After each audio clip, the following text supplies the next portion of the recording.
प्रातः स्मरणीय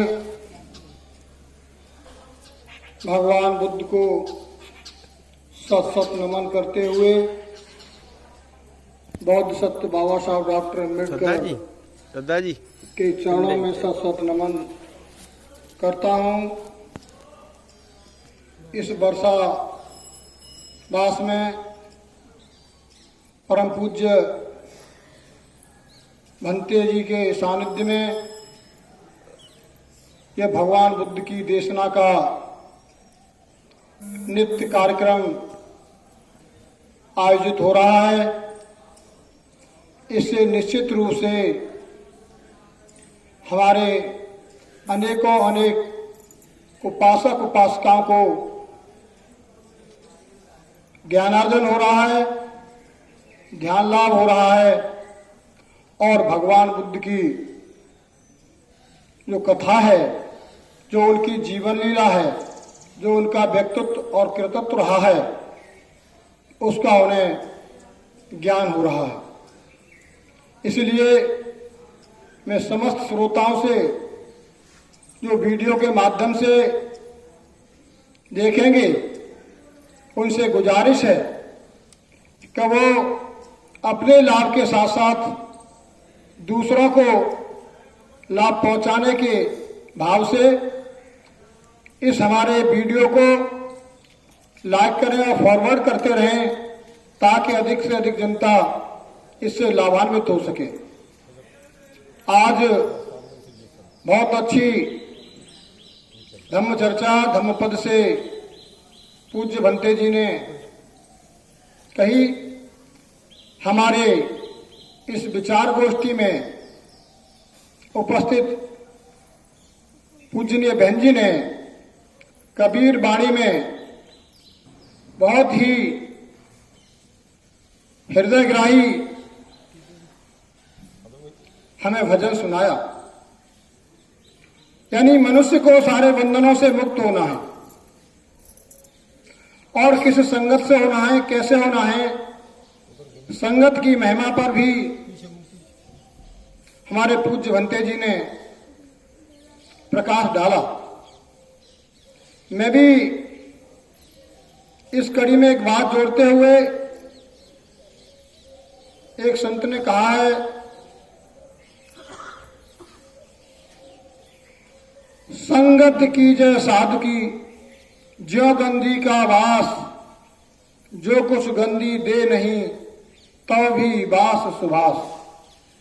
जो सज्जन पुरुष होते हैं, जो अच्छे मनुष्य होते हैं, जो अच्छी संगत में बैठते हैं,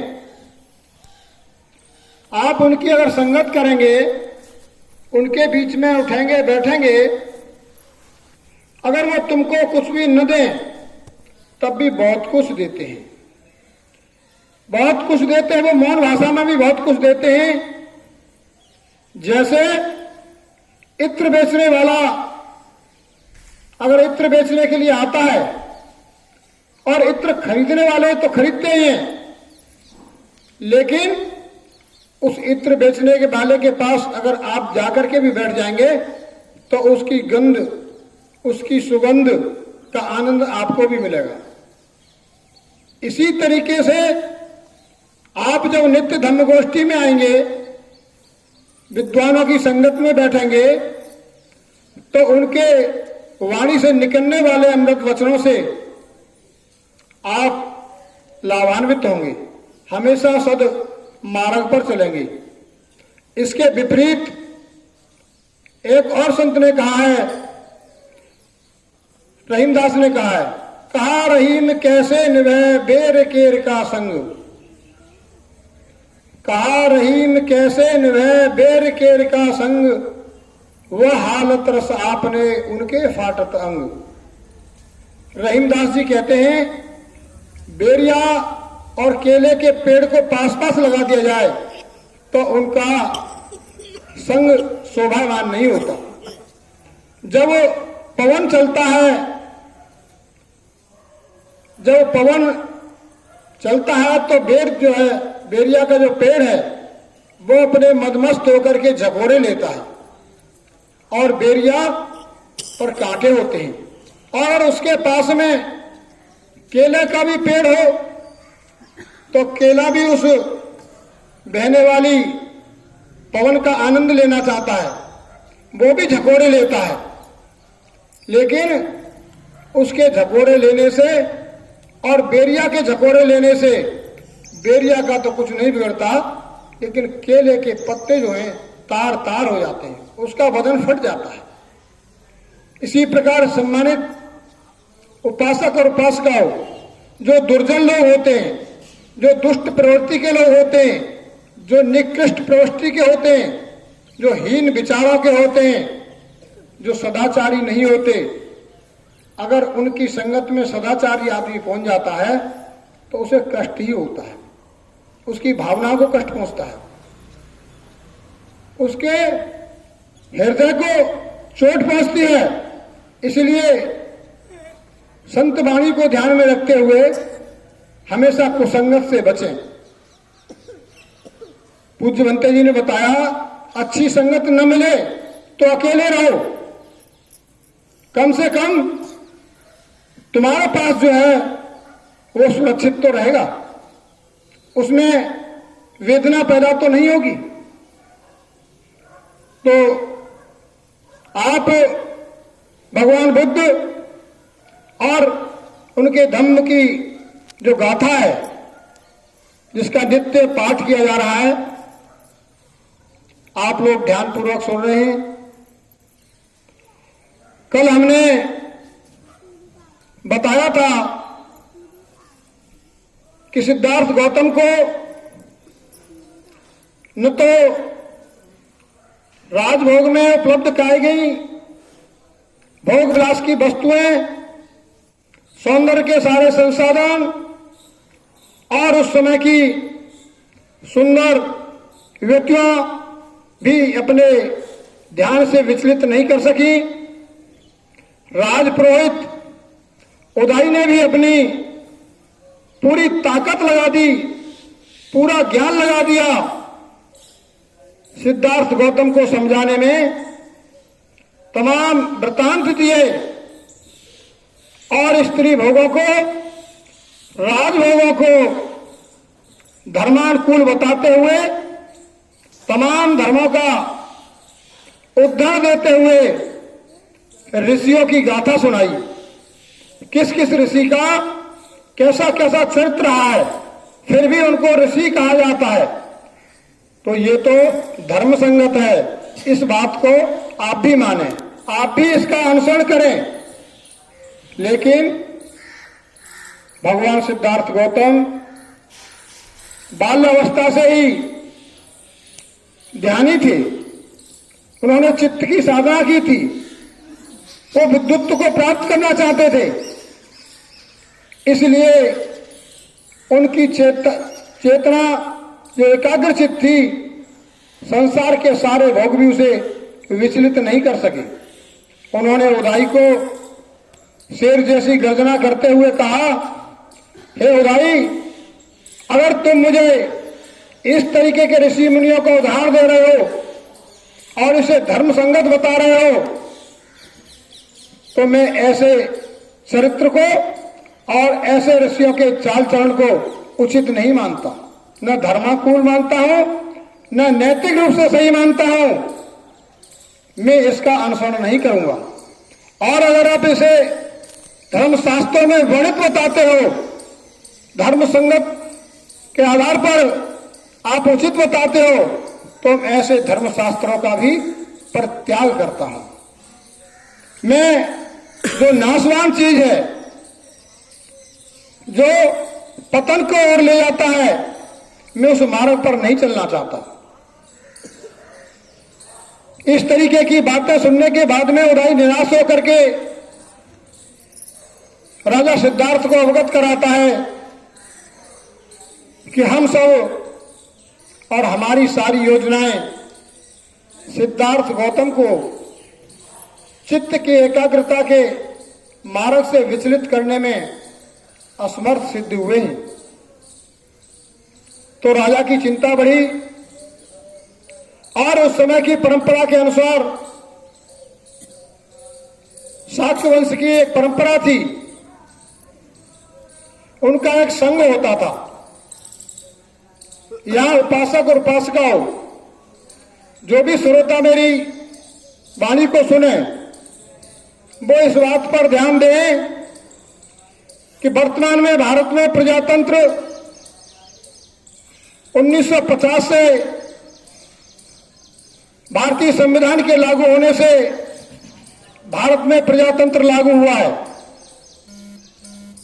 कुछ विद्वान इसे सुकरात से लेकर के पश्चिमी देशों का तंत्र बताते हैं कि प्रजातंत्र पाश्चात्य देशों की देन है।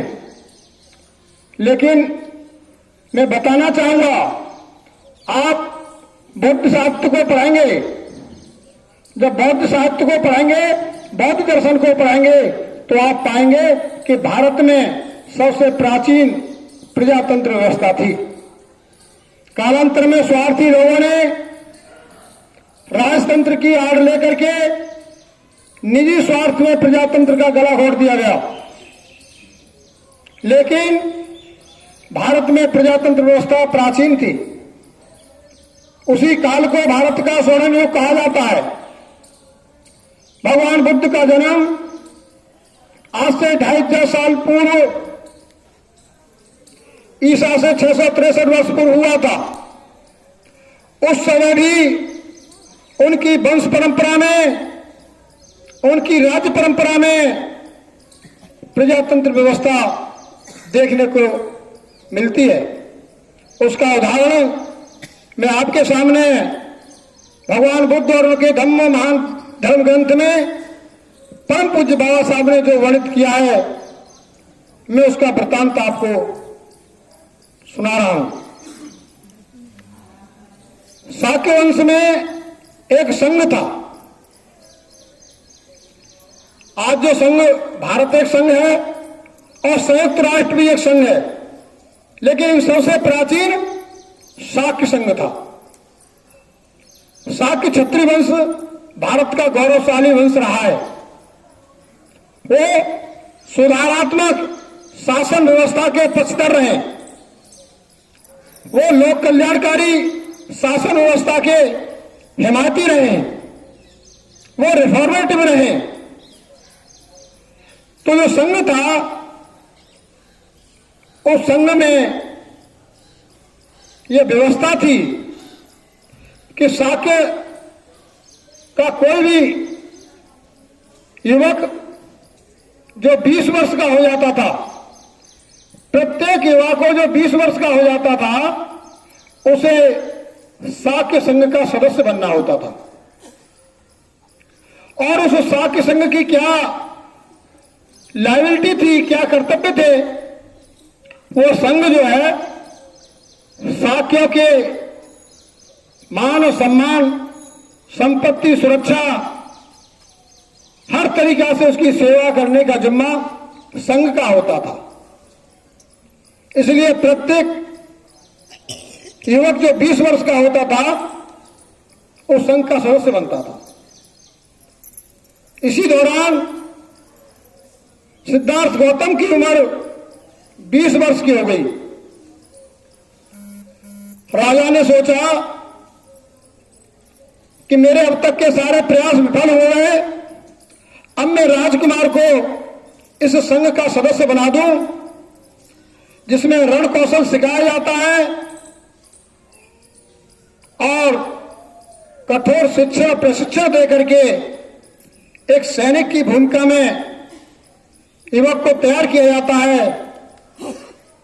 तो सिद्धार्थ गौतम को मैं सदस्य बनाऊं तो शायद इसमें कुछ परिवर्तन आए।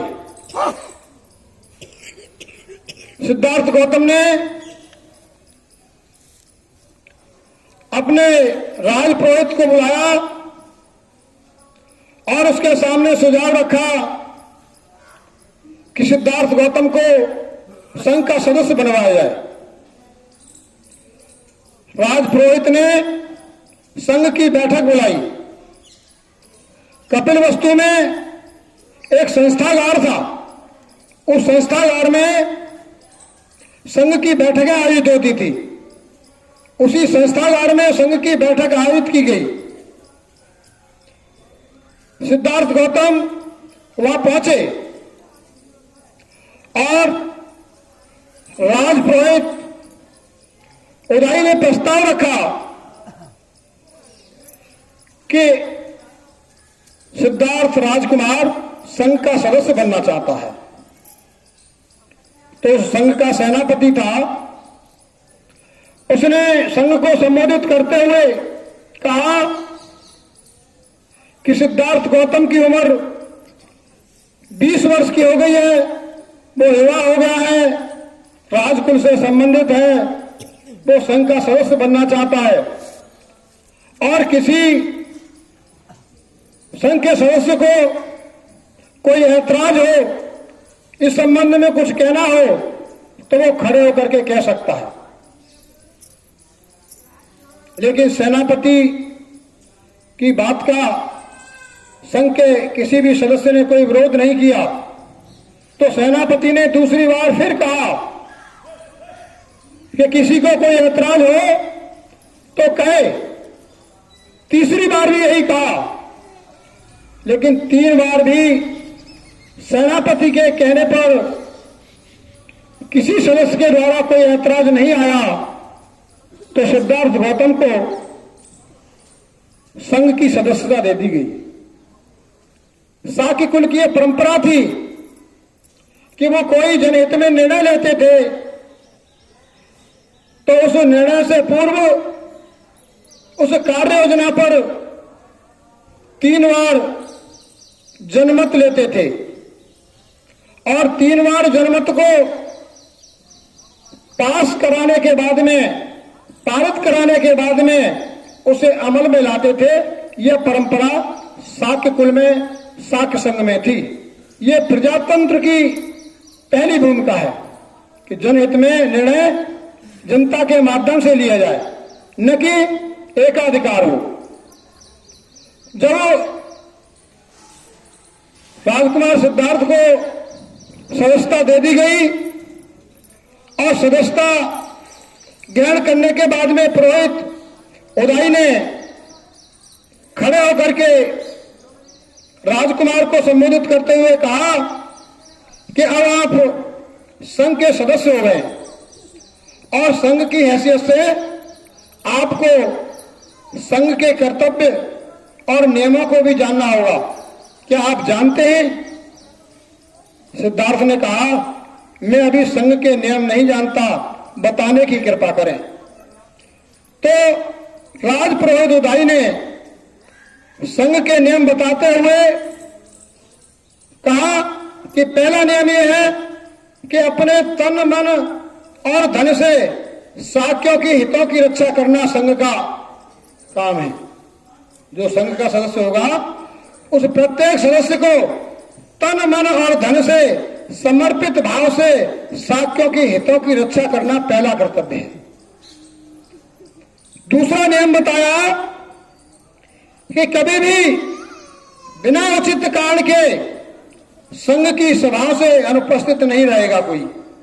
यानी नियमित जब संघ की बैठक बुलाई जाएगी, उस बैठक में हर सदस्य की उपस्थिति अनिवार्य है। और तीसरा नियम बताते हुए कहा कि प्रत्येक सदस्य का यह अधिकार है और कर्तव्य है कि अगर उसे किसी सदस्य की कोई कमी या दोष नजर आता है तो बिना किसी पक्षपात के, बिना किसी भेदभाव के स्वतंत्र रूप से खुल करके उस शाक्य का दोष बताएगा संघ में। और अगला सिद्धांत बताते हुए, अगला नियम बताते हुए कहा कि यदि संघ में चर्चा होने के बाद में जिस पर दोषारोपण किया जा रहा है वो क्रोधित नहीं होगा। संघ का कोई भी सदस्य अगर उसके दोषारोपण कोई दूसरा सदस्य बताता है तो वो सुनकर के क्रोधित नहीं होगा। और अगर उसको ऐसा लगता है कि उसका दोष बताया जा रहा है और वो सत्य है और सही है तो उसे स्वीकार कर लेना चाहिए। और अगर उसको ऐसा लगता है कि मेरे ऊपर दोषारोपण गलत किया जा रहा है, सत्य कुछ और है, तो उसे सफाई का पूरा मौका दिया जाएगा। वो अपना पक्ष रखेगा सदन के सामने, वो संघ को समझाएगा तथ्यात्मक तरीका से कि मैं किस तरीके से निर्दोष हूं, मेरे ऊपर जो लगाया गया आरोप निराधार है। यह पूरी की पूरी व्यवस्था संघ की प्रजातंत्र व्यवस्था है। यह पूरी की पूरी प्रजातंत्र व्यवस्था है। भारतीय संविधान में परम पूज्य बाबा साहेब डॉक्टर अम्बेडकर ने आपको स्वतंत्रता का अधिकार दिया और उन स्वतंत्रता के अधिकारों में महत्वपूर्ण अधिकार काय का है? अभिव्यक्ति का अधिकार, बोलने का अधिकार। यह बोलने का अधिकार की स्वतंत्रता साक्य संघ में भी थी। दूसरा, निष्पक्ष किसी बिना भेदभाव के बात कहने का अधिकार और समर्पित भाव से जन कल्याण के लिए तत्पर रहना। यह बात जो है संविधान हमें अपने नागरिकों के कर्तव्य में है, बखान करता है, बताता है। यह व्यवस्था साक्य संघ में भी थी। और दूसरा, हमारी न्याय प्रणाली में जो लोग अधिवक्ता बंधु मेरी बात को सुन रहे होंगे, जुडिशरी के ऑफिसर्स को सुन रहे होंगे, और जो मुकदमा लड़ते हैं और मुकदमा लड़ते लड़ते उन्होंने जो न्यायालय से न्याय प्राप्त किया होगा, तो उन्होंने प्रक्रिया में देखा होगा कि हमारे यहां भी साक्ष्य सफाई का व्यवस्था है। न्याय प्रक्रिया में जिस व्यक्ति के खिलाफ मुकदमा चलता है और जो आरोप लगाते हैं, उन्हें पहले आरोप सिद्ध करने का मौका दिया जाता है और निर्णय से पहले अदालत जो है आरोपी को भी यह मौका देती है कि तुम अपना पक्ष रखना चाहो, अपनी सफाई में कुछ कहना चाहो तो कहिए, कोई तथ्य रखना चाहो तो रखिए। उसे भी साक्ष्य सफाई का पूरा मौका दिया जाता है और दोनों के साक्ष्यों का संकलन करने के बाद में न्यायाधीश उसकी विवेचना करता है, उसकी वंचना करता है, उसका संश्लेषण विश्लेषण करता है और उसमें से सत्य को निकालता है। तो तब वो निर्णय देता है। यह व्यवस्था आज से 250 साल पहले शाक्यों के वंश में कपिल वस्तु राजा सिद्धार्थ के शासनकाल में थी। इस अपनी वाणी के माध्यम से मैं भारत में निवास करने वाले समस्त शाक्य वंश के लोगों से, कुशवा समाज के लोगों से यह गुजारिश करना चाहूंगा